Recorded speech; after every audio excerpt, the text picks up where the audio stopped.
feel this pressure starting to build, right? And so I had to lay it all out and look at it and really admit to myself, I cannot do it all. And now that I have it laid out, I can go and know exactly where I can ask for support so that it is possible, so that I don't get burnt out, so that my family doesn't suffer, so that it doesn't become a headache. Hello and welcome back to the Nature to Nurture podcast. My name is Tiffany. I'm the host of this show, and this is a space where we explore caregiving, childhood, and family life through this lens of connection, nature, and community. I believe that children can thrive when the adults that are caring for them are supported, when they are regulated, and when they are connected, not just to their children, but to the systems and to the rhythms that make family life truly sustainable. And today we're going to be talking about something that many caregivers feel, but they don't always have the language for. What it feels like when caregiving and work are happening at the same time. So go ahead and grab your water, your coffee, your favorite drink, and join me on my back porch. Let's dive in. There's a feeling that I hear from parents and caregivers over and over and over again. And I'll be honest, I've felt it too. It's that sense of being pulled in two different directions at the same time. You're trying to focus on work. Maybe you are answering the emails, you're building something, you're managing responsibilities, you're thinking about it throughout your day. And at the same time, your child needs you. They're upset, they're sick, they need help. They need your presence in a way that cannot be delayed. And it's in that moment where it can feel like you're being asked to show up 100% in two places. And no matter what you choose, it can feel like you are falling short somewhere, or maybe in both. It feels like you can't really focus, like you are always a step behind, like you're trying to do both well, and it's just not working out the way that you really want it to. This is a tension that many caregivers are carrying quietly. But I want to offer you something different. That tension, it's not your failure. It's a reflection of how modern caregiving is currently structured.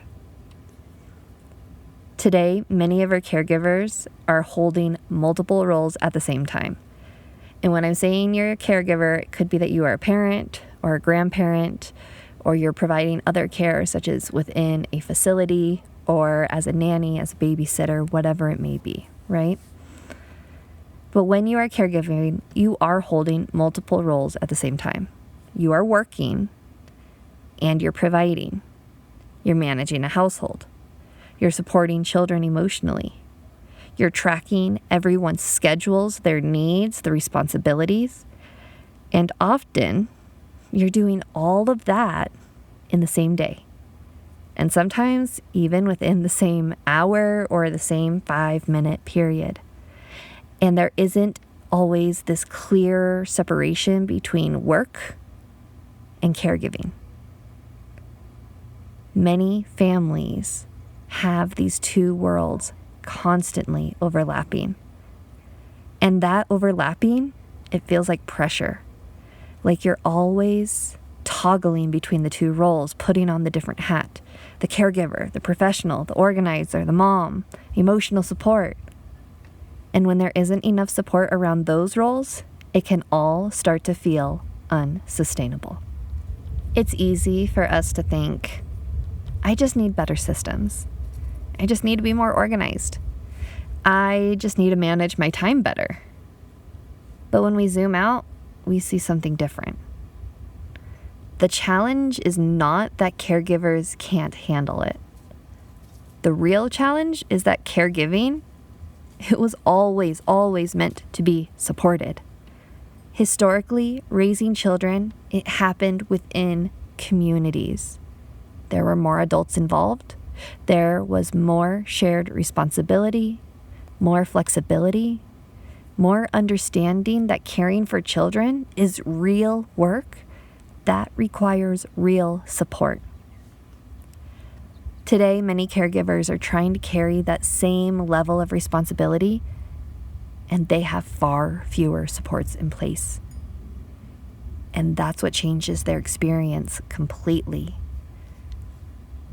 Again, it's not that they can't handle it, it's that they don't have the systems of support to be able to handle it. There's this quiet belief that we as a culture have absorbed. It's that we should be able to do this. That if we just figure it out, if we just stay organized enough, if we stay disciplined enough, if we stay ahead enough, we can make it all work, right? I mean, grab us up by our bootstraps. We've got this. But caregiving has never been designed to be carried alone. And when we try to hold everything on our own, it does not just create stress, it creates this constant sense of pressure and performance. It feels like you are always behind, like something is slipping through the cracks, and like you can't fully land and settle anywhere. And that feeling, it's confusing because it's not coming from a lack of effort. You are trying so hard.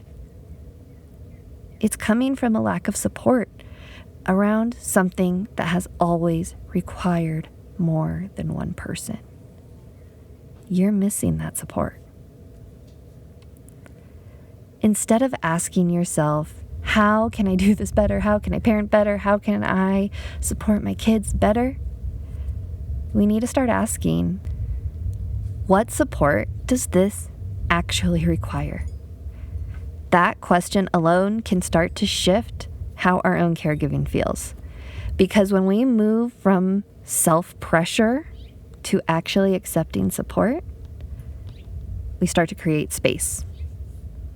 Not for perfection, but for sustainability. I had to do this earlier. I have overbooked myself with commitments. And I had to lay it out and visually see it ahead of time. I am trying to think ahead of time because I could feel it coming up. I could feel this pressure starting to build, right? And so I had to lay it all out and look at it and really admit to myself, I cannot do it all. And now that I have it laid out, I can go and know exactly where I can ask for support so that it is possible. So that I don't get burnt out, so that my family doesn't suffer, so that it doesn't become a headache, right? And part of that means stop saying yes, right? That's for me. I have a problem with saying yes all the time. So I know I have to stop saying yes so that I'm not carrying it all alone. And not only stop saying yes, but start looking for that support. If this conversation resonates with you, there are a few simple ways that you can start. It's not that you need to fix everything, but it's to start creating more support around your daily life. The first thing I want you to do is I want you to notice your collision moments. Sit back and observe a little bit. Journal. Where does this tension show up most for you?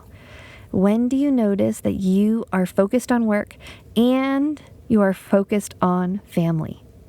Is it when you're working? Is it during your work hours? Is it when you're transitioning from work to go pick up the kids? Is it an evening as you're preparing dinner, but you still have that long list of everything that you didn't get done at work and that is piling up and you'll have to start on tomorrow? What are the moments when your attention is split? Simply naming these patterns will help you see the clarity of what's going on. The next thing I want you to do is I want you to create one small boundary that protects your energy. It doesn't have to be big.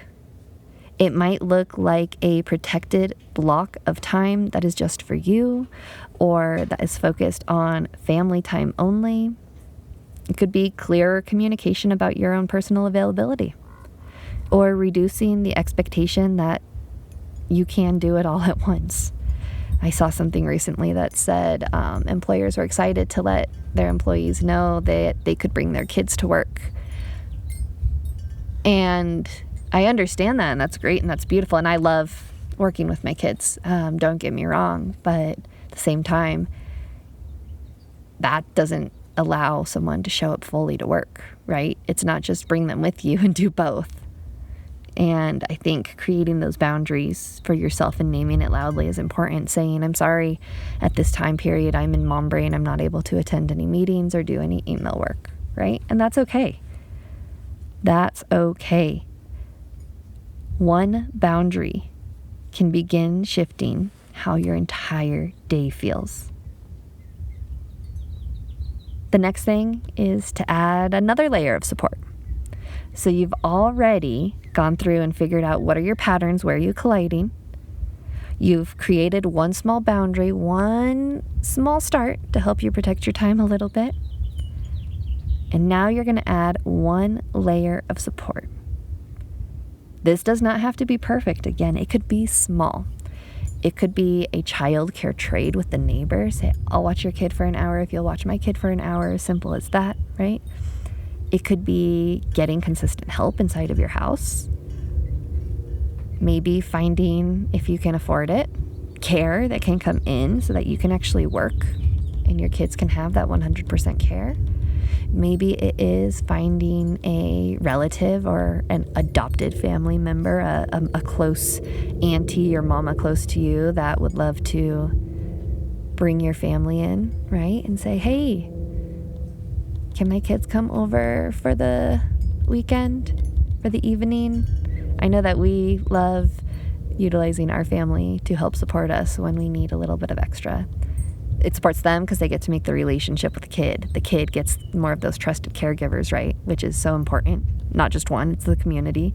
And it helps us, the parents, the caregivers, sometimes to get a breath and sometimes to get the work done that we need to get done so that we're not splitting two priorities into the same time period, right? Again, the goal isn't to solve everything. It's to make sure that you're not carrying everything alone. And I have said this before, I want to clarify, it's not just you alone as a person, but it's also you alone with your partner. If you do have a partner in your family, I think it's important to note that just because you have two people doesn't mean that's enough of a support system, right? You both need support. And the last step that I want you to do is release that expectation that you can do it all on your own. This is very practical. It's also emotional. So I'm not saying that this is easy. This is hard work. But I want you to remember that not everything has to be held by you. Just starting to think differently about what support means can change how caregiving feels. Needing support is not bad. We want to be in community. We were made to be in community. We want our kids to be in community because we know in community we are stronger. We are better taken care of. The research is out there. I don't need to tell you all about that. But I know that internally it can be hard to accept help, to admit that you need help, right? And it's a challenge to be brave and to be vulnerable and to put yourself out there.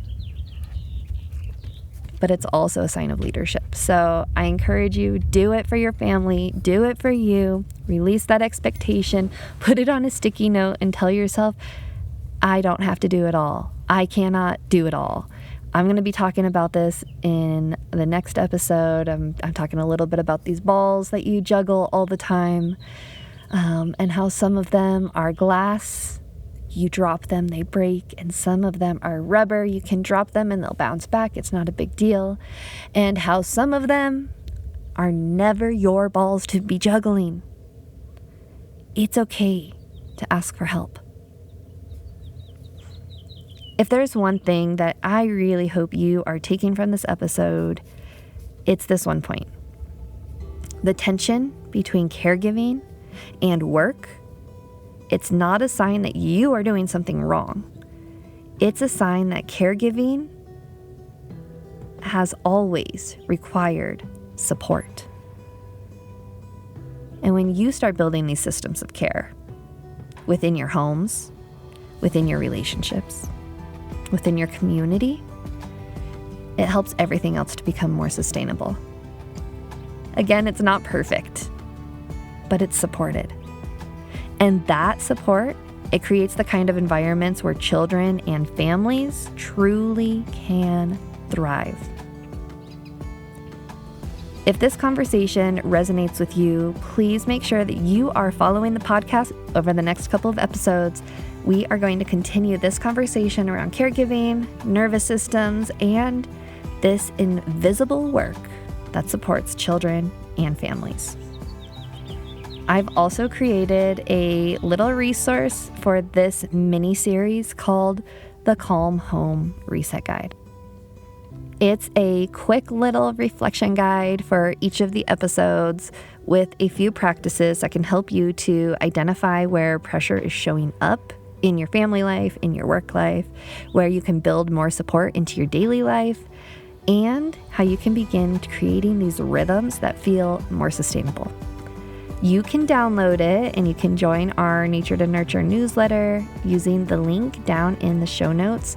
I send out a short and simple, quick little email each Friday to give you a little thought to reflect on and to embed over the weekend.